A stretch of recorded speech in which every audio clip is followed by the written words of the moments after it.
Hello, this is Neo and welcome to another motorcycle feature. So right in front of you is the 2025 Husqvarna Vitpillen 401. So for today's video, let's find out how improved this motorcycle is compared to the last version. So let's go. Alright, let's go with the visual changes. They said that it is already 90% change, so almost everything is changed here. Let's start with the mounting of the brake disc and brake caliper. It is now on the right side. The overall body is now changed.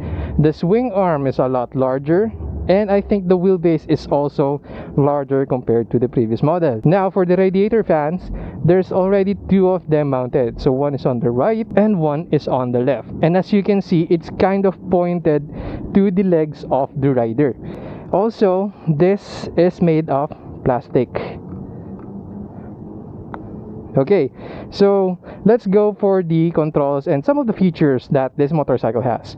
So first off, on the left side, you have a Type-C charge port that is conveniently placed. And then let's go for the suspension. You have a fully adjustable suspension which is WP Apex. So you have an adjustable clutch lever, high beam, and passing light. So this is your hazard button. You need to press it to engage and press it again to disengage. And then you have here your illuminated directional controls. This is the enter and up and down. So you have your turn signal and your horn. And then on the right side, you have a very bulky looking kill switch and starter. Also, this is an adjustable brake lever. And of course, this is a ride-by-wire. Alright, so my height is 5 foot 6 inches with a 30-inch inseam, and this is what it looks like for the Husqvarna Vitpillen 401. So it now has a more narrow seat, and because the preload is a lot more softer, you can feel secure when you're reaching the ground. Compared to the previous Vitpillen, this is already a drag bar, so it's no longer the clip-ons. The reason is they did not bother because of the way that the body is designed. So if you can see here, if I tilt it all the way, it's not possible for a clip-on. So when you place your leg on the foot peg, this is what it looks like. It's not very cramped at all for my height, and I think it's really good. The padding on the seat is just right. I did not feel any pain or any cramps when sitting on this, even though I was riding the whole day yesterday. You just need to be wary of the continuous vibration that you're going to feel throughout your whole riding experience. So this is the all-new Vitpillen 401. So from the last episode, they said that it was changed to 90%. So there's a lot of changes, including the engine. This is already the LC4C engine, and I can say up front that it has improvement from the previous model. So first off is the gearbox.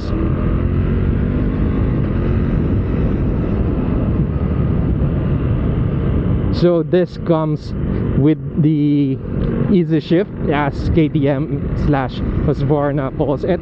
Basically, yeah, it's a quick shifter, but it's a less refined one, but it's a useful one at best. And by the way, this is the Vitpillen. This is more of the Cafe Racer inspired version of the two models that the 401 has. So the changes here as well is from the previous model. It was a clip-on. It was a lot aggressive, and aesthetic wise, it's a lot more compact compared to this one that actually looks like a 600 or 800 now. So we're at a stop. Let me show you how easy it is to find neutral now. See, easy. I can say that is a good one. And in terms of engine heat, it still remains. It's still there. I can really say that yesterday I was stuck in traffic. I was really feeling the engine heat, and as you can see here, the fan is right outside and is pointed towards my legs. So yeah, if you're going to use this for commute, you need to bear the engine heat. And see, if it's in low RPM and then I try to quick shift or easy shift, it's jerky. So sometimes when I'm in the lower gearing or in the lower rev range, I try to just manually shift, especially in this stop and go traffic, you know, easy neutral. And by the way, this motorcycle already has the Michelin Power 6 that is really meant for road. I really like the tire design of it. It's a beautiful tire.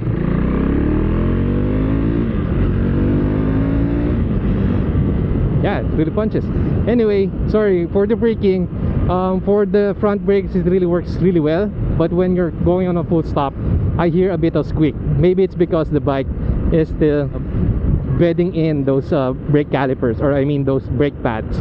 So when I'm going on a full stop, I can feel that the disc is sort of squeaking. So kind of weird. Anyway, what's weird also is the rear braking.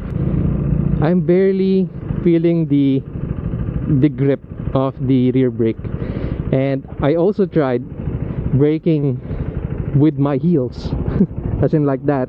I tried it. Maybe I thought that I was just not pressing the brake pedals hard enough, so I tried doing the heels, but to no avail. I don't feel the rear brakes engaging. There is a little bit, but it's not as effective. So I thought maybe all of the braking power is like the usual braking ratio is 70-30. What it feels like here is like it's 90-10. It's that wild. Even though I brake really hard on both ends, it's just more on the front side of things. One of my gripes from the previous model was, yeah, it's really hard to find neutral. You can cycle the traffic light timer, you won't still be able to find neutral. Here, you don't even need to find neutral before going at a full stop. Once you're fully stopped, you can easily find neutral, and that's one of the best things that I really appreciate on this bike.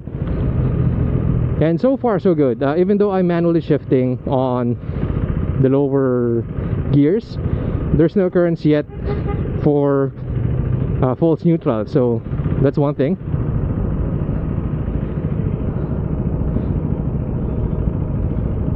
I don't know if you can see the reflection there, but I like it. It's really proportional to me.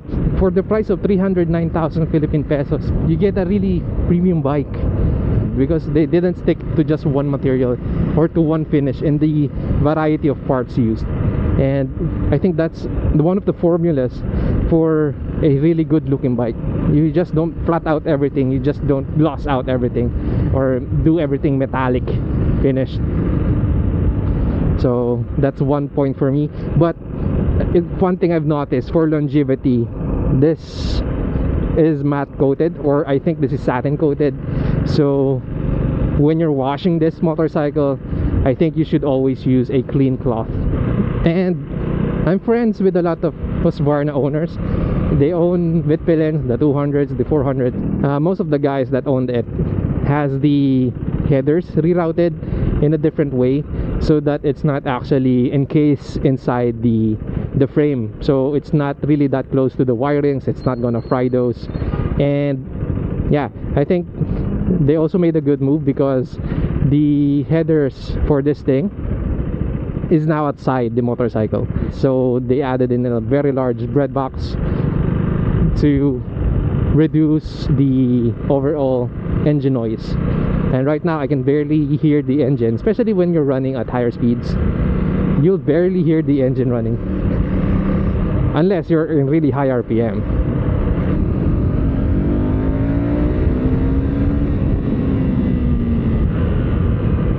Let's try the speed limiter.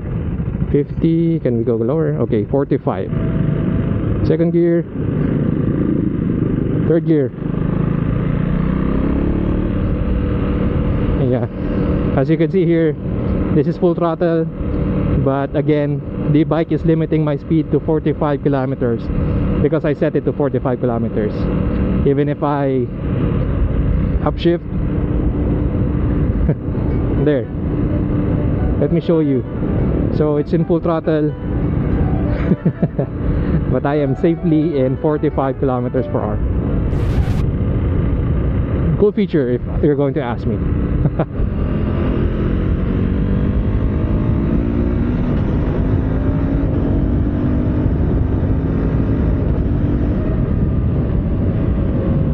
So for upshifting, there's a bit of clunk for the easy shift, but for downshifting, it's a lot more smoother.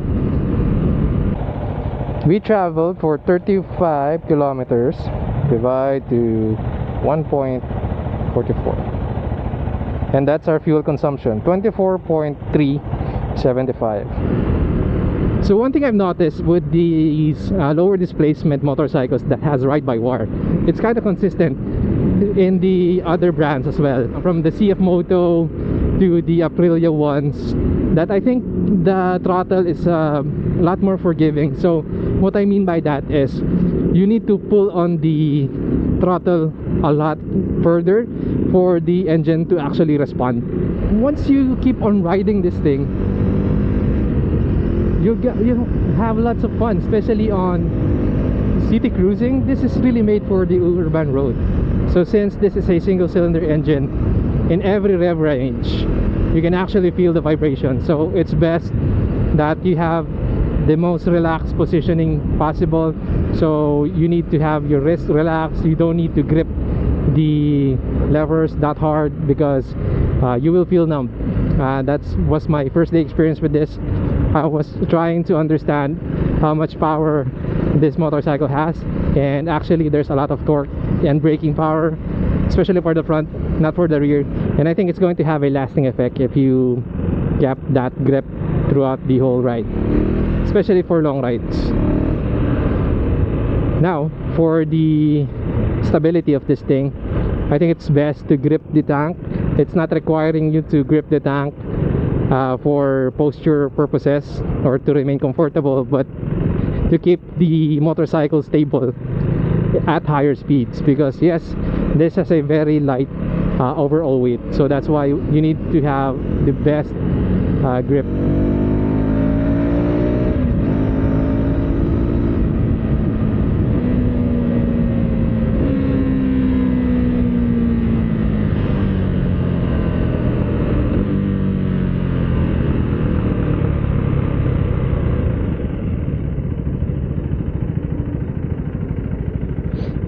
Neutral, easy.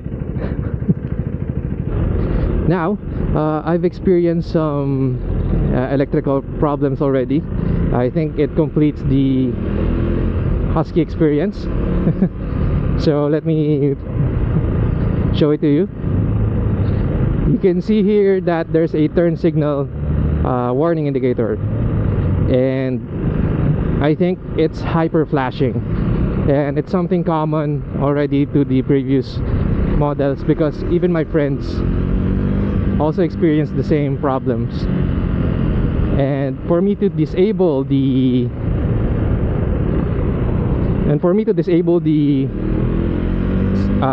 warning is I can just activate the right turn signal, and there it goes.